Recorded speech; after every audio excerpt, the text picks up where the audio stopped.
Jared, quiero que te vaya bien. Que vivas una vida magnífica. Te quiero, pero no vemos cómo vas a poder vivir bajo este techo si esencialmente vas en contra de nuestras creencias.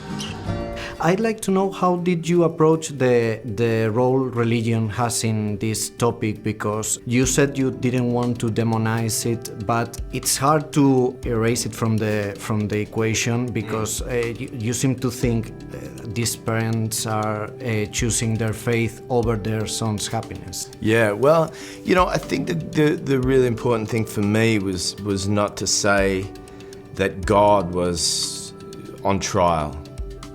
You know, that it was the interpretation of scripture and the use of that to push an agenda by people on earth, and in this case the minister and the people in the community and the therapist who really adhere to every single word of the Bible in that Baptist faith, to say if there's a passage that says that two men being together is an abomination, then we reject out and out homosexuality, and that we say that you are sinful, and you know, so in one hand we are demonizing the interpretation of that aspect of that religion, but not the religion itself.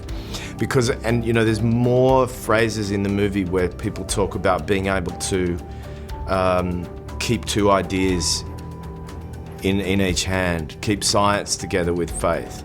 And the idea that Nicole's character and Lucas's character still have faith, they still have a relationship with God. I think one of the big shame for people who are wrestling with accepting other people who are gay or themselves as homosexual have to feel this choice that they need to make.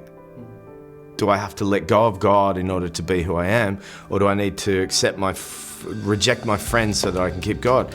I truly believe that you can have your cake and eat it too, right? There are ministries that are accepting, and I think that's love is the way forward. When I watched this film, I thought it would be so great that the people that wouldn't want to see it would go to see it. So I'd like to know if you thought about it when you were doing the movie, that the audience that should have this film wouldn't want to go this. Yeah. Well, it's a great question, and actually at a few Q&As that we've had with a big audience, I say to people, look, if you have an idea for how to get the wrong people to see the movie, like, tell us, like tweet us or write us on Instagram or Twitter, because you're right. I mean, a piece of cinema is the people lining up for the tickets are the people who don't need their mind changed. They don't need a change of opinion.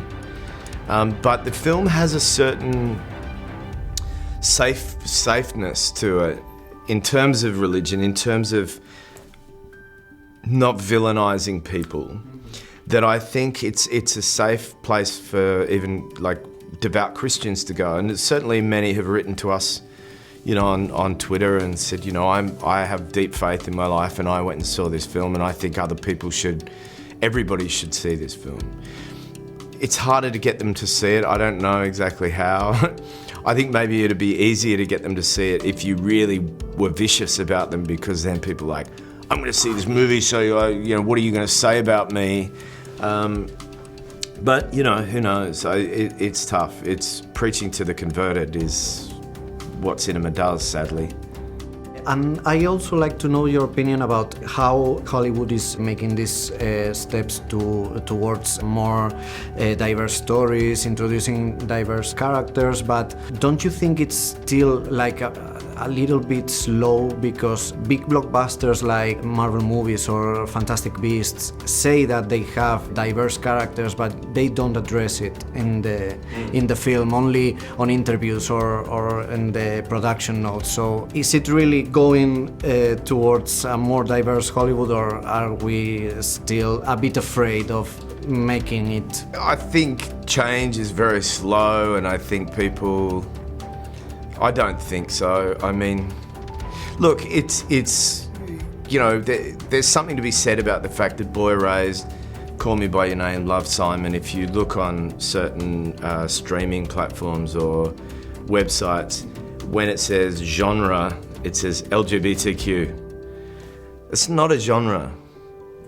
It just happens that a central character is of the LGBTQ community. Love Simon is a romantic comedy. Boy Erased is a drama. Miseducation of Cameron Post is a dramedy. They have their own stamp. They also happen to be an LGBTQ thrust story, but they shouldn't be classified as such. Representation in front of the camera and behind the camera is definitely got a long way to go. And same with gender balance, obviously, in cinema. There's nothing bad about it being in the press. There's nothing bad about people like vigilantly talking about it at festivals, because there's the more of an echo of voices there are around any subject, the more of a chance things have to change. And the best thing that can be done is people being inspired by certain stories in order to tell them. So, you know, I feel incredibly privileged. You know, like, I'm a white middle class Australian straight cis male. You know, like but for some reason I've become obsessed with the concept and theme of injustice, which is born, I think, more deeply because of a movie, Loving, that I did, and has a direct line to Boy Erased. You know, I think representation is a very important topic. Studios should get together. They should have representatives that have a body that get together and just go. Because you know what? If you're making a movie and you're a studio and you have like a wonderful experience making it, and then you go to promote it, you're sitting opposite people who are helping you promote the movie, and they go, why did you choose to do it this way? Or why didn't you think about this? It's like, if you're going to leave a sour taste in your mouth at the end of the day, like, think about it early. Do it early. Get ahead of it, you know? Definitely. No quiero seguir fingiendo. Me he preguntado a mí mismo y a Dios si estoy dispuesto a perderte.